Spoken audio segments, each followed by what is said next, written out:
बेटा राजेश, कुछ पल तो मेरे साथ भी बैठ जाया करो। आज हूँ कल नहीं, तो थोड़ा वक्त माँ के साथ भी गुजार लो। सुबह मैं कमरे में रहती हूँ और जब तुम जाते हो, फिर शाम में जब तुम्हें आवाज लगाती हूँ तो तुम कहते हो थक गया हूँ। तुम्हारे पास मेरे लिए थोड़ा भी वक्त नहीं है। शकुंतला जी अपने बेटे राजेश से कहती है, माँ, आपको किस बात की कमी छोड़ी है? पैसे खर्च तो कर रहा हूं और काम वाली लगा कर रखी है जो आपको खाना भी दे देती है। अब आप क्या चाहती है? बैठे बैठे पैसे नहीं कमाए जाते हैं। अगर पैसे नहीं कमाऊंगा तो अपना परिवार और आपको कैसे रख पाऊंगा?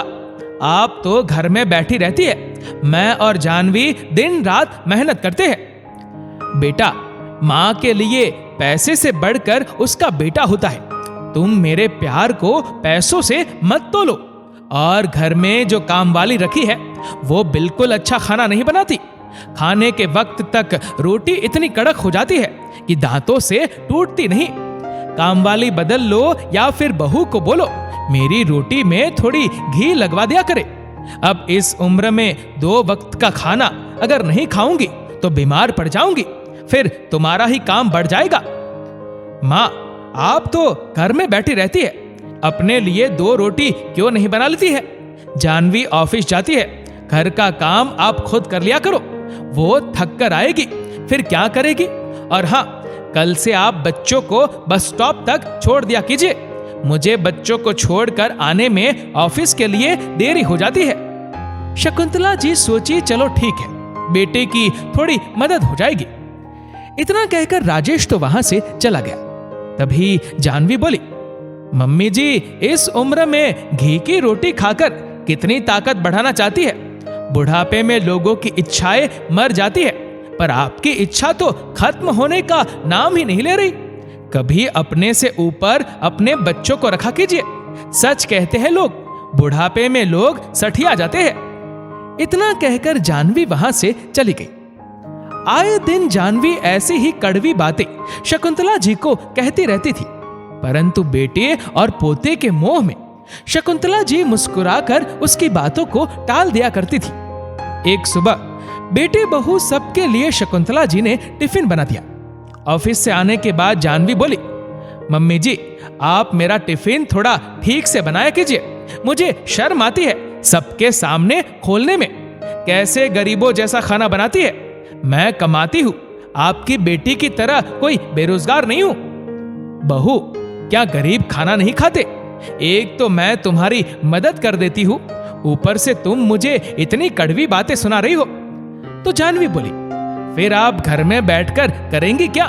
बैठे बैठे हड्डियां भी अकड़ जाती है, तो कुछ काम धंधा किया कीजिए। इतना कहकर वहां से चली गई। कुछ दिन बाद शकुंतला जी की तबीयत थोड़ी बिगड़ गई थी, तो उन्होंने बेटे से कहा, राजेश, मेरी तबीयत कुछ ठीक नहीं है, कुछ दिन की छुट्टी ले लो। राजेश बोला, माँ, मैं कोई सरकारी नौकरी नहीं करता हूँ कि जब जी चाहे छुट्टी ले ली। और आपको करना क्या है? लेटी रहो बस बिस्तर पर, ठीक हो जाओगी। बेटा, तुम समझ नहीं रहे हो, मुझे बीमारी ने नहीं, अकेलेपन ने घेर रखा है। पूरे दिन घर में अकेले रहती हूँ। जब तुम सब आते हो, अपने अपने कमरों में बंद हो जाते हो, मैं दिन भर छत को निहारती रहती हूँ। जिसका भरा पूरा परिवार हो, क्या उसकी माँ इस तरह से अकेले कमरे में अकेली रहेगी? बेटा, जीवन में पैसा ही सब कुछ नहीं होता है। ये बात शायद तुम्हें आज महसूस नहीं हो रही, पर जब तुम मेरी उम्र में आओगे तब सब समझ जाओगे। माँ, मेरे पास और भी काम है। अगर मैं पूरा वक्त आपको ही दूंगा तो अपने परिवार के साथ कब वक्त बिताऊंगा? आपने तो अपनी जिंदगी जी ली, अब आप हमें परेशान कर रही है। मैं पैसा आप पर खर्च कर रहा हूं, इससे ज्यादा मुझसे उम्मीद मत रखिएगा। इतना कहकर राजेश चला गया। शकुंतला जी ने मन में सोचा, अगर मुझे खुद की ही देखभाल करनी है तो फिर मैं बेटे बहू के साथ क्यों रह रही हूं? क्या समय आ गया है? बेटे बहू को मेरी बेटियों का आना भी पसंद नहीं है और ना ही वो मेरी देखभाल कर सकते हैं। ये ईश्वर भी कैसी कैसी परीक्षा लेता है। अब शाम में शकुंतला जी की बेटी अंजलि का फोन आया।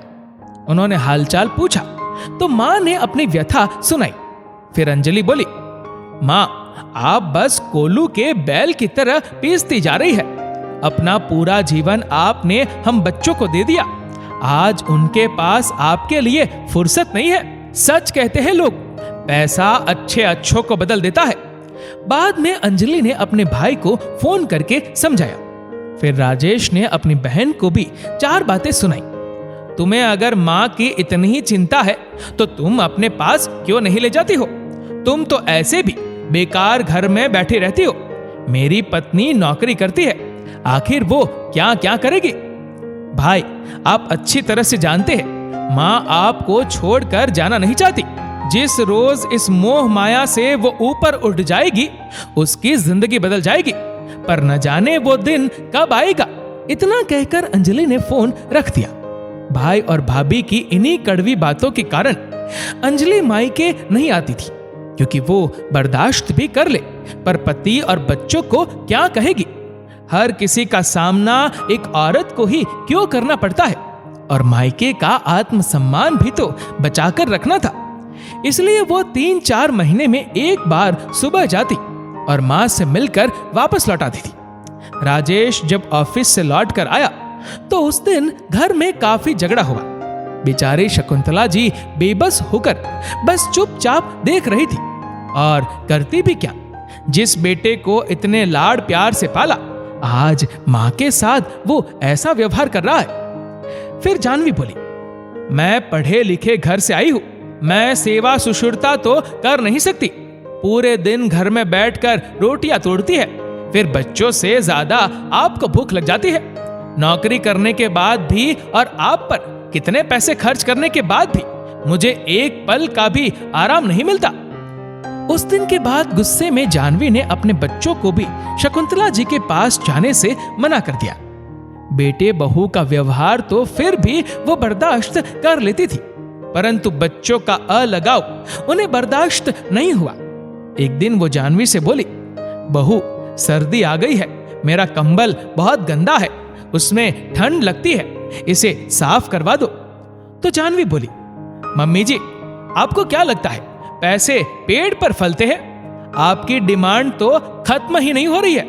अरे कुछ तो हमारे बारे में सोचा कीजिए। तभी राजेश आया और बोला, माँ आप हर रोज डिमांड कर देती है, पैसे कैसे कमाए जाते हैं आपको क्या मालूम?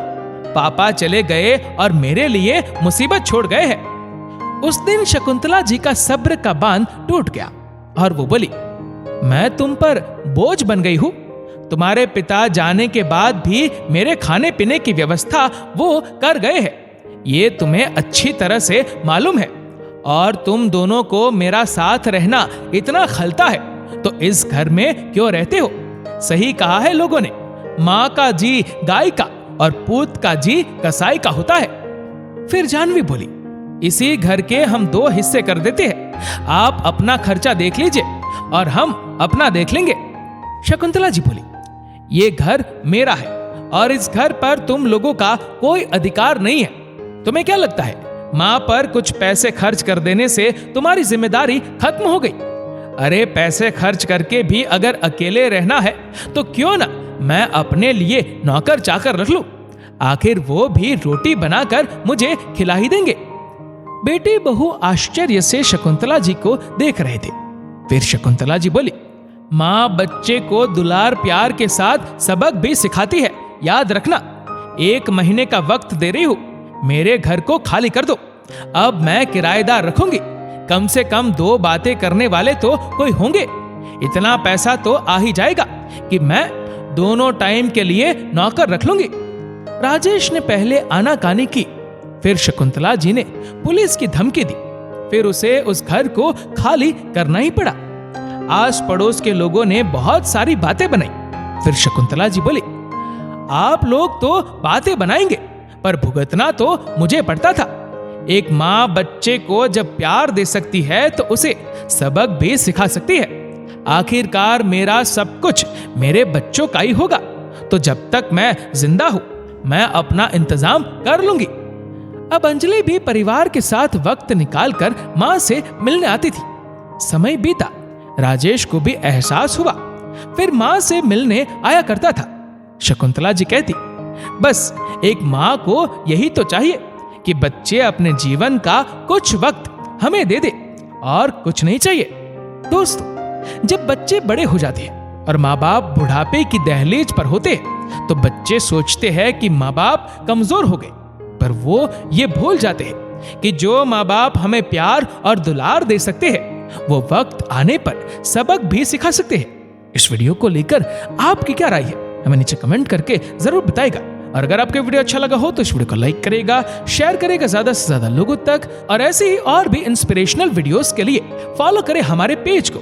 और ऐसे ही और भी वीडियोस को YouTube पर देखने के लिए नीचे कमेंट सेक्शन में लिंक दी गई है, जिसके ऊपर क्लिक करके हमारे चैनल को आप सब्सक्राइब करें और बेल आइकन दबाएं, ताकि हमारे हर लेटेस्ट वीडियो की अपडेट आपको मिलेगी सबसे पहले।